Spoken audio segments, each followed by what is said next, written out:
Lot.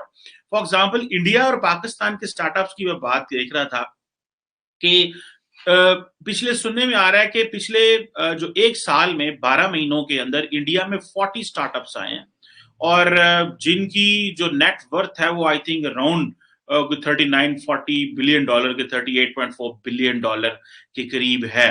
और जिसे हम एक वर्ड बोलते हैं यूनिकॉर्न्स जो हैं वो किस तरह वो है वो इंडिया के अंदर आ रही है। आई थिंक यूनिकॉर्न उसको कहा। सवाल ये है कि इंडिया ने पीएलआई स्कीम लॉन्च की है अपने इलेक्ट्रिक व्हीकल मैन्युफैक्चरिंग को बूस्ट करने के लिए, सेक्टर को बूस्ट करने के लिए, यानी कि जो फॉरेनर बाहर से उधर इन्वेस्टमेंट लेके जाएंगे इंडिया में, उसको इंसेंटिव दिया जाएगा 12.6 बिलियन डॉलर्स का। इसको आप कैसे देखते हैं sir?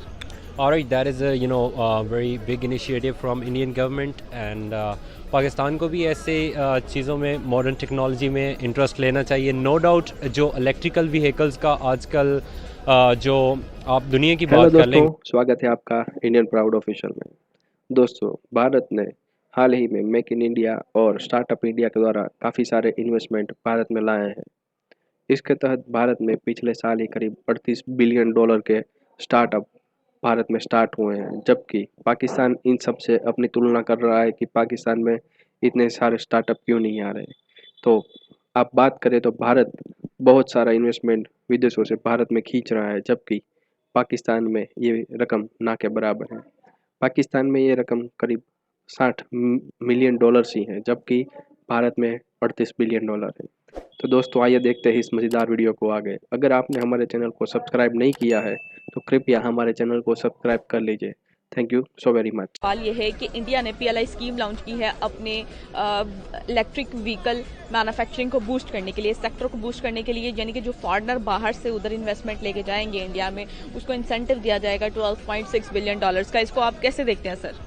All right, that is a very big initiative from Indian government and Pakistan को भी ऐसे चीज़ों में मॉडर्न टेक्नोलॉजी में इंटरेस्ट लेना चाहिए। नो डाउट जो इलेक्ट्रिकल व्हीकल्स का आजकल जो आप दुनिया की बात कर लें ग्लोबल में, इसकी आप स्कोप का इस बात से अंदाज़ा लगा सकते हैं। इसका मतलब इस टाइम दुनिया का जो अमीर तरीन बंदा है Elon Musk, he belongs to this industry. Electrical vehicles में उसका काफ़ी काम है, मतलब उसी से बूस्ट अप करके उसके साथ जो आप कह लें कि उसकी सिस्टर इंडस्ट्रीज़ हैं तो उनमें भी बूस्ट एक आएगा। तो डेफिनेटली अगर Indian government is Indian is a very big economy, तो पाकिस्तान के लिए थोड़ा मुश्किल होगा, लेकिन पाकिस्तान इसको थोड़े से लो पैमाने पे इसको डेफिनेटली इसका इनिशिएटिव वोट करें। मैं ये कहूँगा इंडिया बहुत तेज़ है ना, तो बहुत फास्ट लोग हैं वो, कॉमन सेंस के लिहाज से अगर देखा जाए उनको तो बहुत तेज़ फास्ट लोग हैं।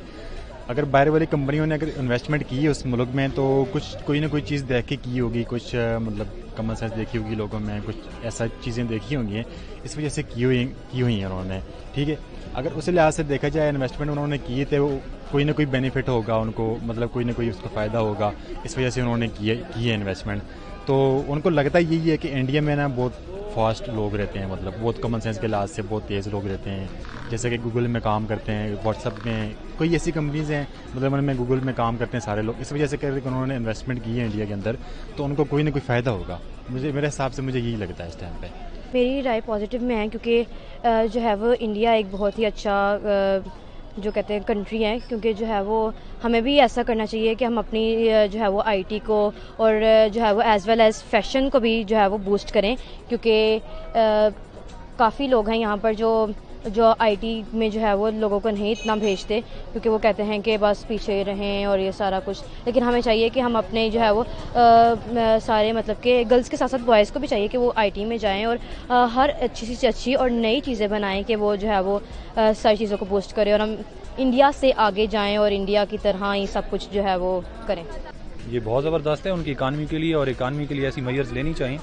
ये सबसे ज़्यादा उन्होंने ये किया हुआ है कि वो कोई भी इस तरह का अगर वो लॉन्च करते हैं प्रोग्राम तो उसमें बेसिकली ये होता है कि वो टेक्नोलॉजी ट्रांसफ़र करते हैं, ट्रांसफ़र ऑफ टेक्नोलॉजी, TOT के तहत ये चीज़ें आती हैं। उसमें होता ये है कि आगे आने वाले कुछ सालों के अंदर वो स्पेयर पार्ट भी उधर बनना शुरू हो जाते हैं और उनकी जो है ना मार्केट भी डेवलप होना शुरू हो जाती है और उनकी जो अपनी जो रिस्पेक्टिव इकानमी है वो भी बूस्ट कर जाती है। तो ये बहुत ज़बरदस्त है, इसमें तो मेरे ख्याल में उनकी इकानमी को बहुत फ़ायदा होगा इससे। लॉट। फॉर एग्जाम्पल इंडिया और पाकिस्तान के स्टार्टअप्स की मैं बात देख रहा था कि पिछले सुनने में आ रहा है कि पिछले जो एक साल में 12 महीनों के अंदर इंडिया में 40 स्टार्टअप्स आए हैं और जिनकी जो नेट वर्थ है वो आई थिंक अराउंड $39-40 बिलियन के $38.4 बिलियन के करीब है। और जिसे हम एक वर्ड बोलते हैं यूनिकॉर्न्स जो हैं वो किस तरह वो है वो इंडिया के अंदर आ रही है। आई थिंक यूनिकॉर्न उसको कहा जाता है startup which is worth more than $1 billion. So ये किस तरह $1 बिलियन का स्टार्टअप आ जाता है। गो कि इंडिया की पॉपुलेशन बड़ी है, इंडिया मुल्क बड़ा है, इंडिया की नीड्स ज्यादा हैं, वो एक बड़ी आज भी एक अनटैप्ड इकोनॉमी है, वहां पे बड़ा पैसा जो चाहिए वहां पे लोग हेल्थ केयर में, सोशल कॉमर्स में, फार्मेसी में, इस जगहों पे बड़ा पैसा लगा रहे हैं। और बड़ी आप समझें कि सुनने में आ रहा है कि इंडिया 22 में तकरीबन 100 यूनिकॉर्न्स जो है वो ले लेगा, या यूनिकॉर्न्स वहां पे इतना पैसा जो है वो इन्वेस्ट कर रहेंगे। अच्छा, मजे की बात यह है कि ये एस्टिमेशन इंडिया के बारे 2023 की थी, लेकिन ये जो इकोसिस्टम है वो बड़ा वहां पे इंपॉर्टेंट है। अभी फॉर एग्जांपल जब आप पाकिस्तान की हेडलाइंस देखते हैं, आज भी मैं देख रहा था हमारी बड़ी प्रेस्टिजियस न्यूज़पेपर है डॉन, उसमें आ रहा था कि गवर्नमेंट ने जनाब पिछले 5 महीनों में $4.6 बिलियन के फॉरेन लोन लिए हैं। $4.6 बिलियन के फॉरेन लोन लिए हैं। ये है वो इकोसिस्टम इस तरह डेवलप होता है कि आपके बारे किस तरह की न्यूज आ रही है।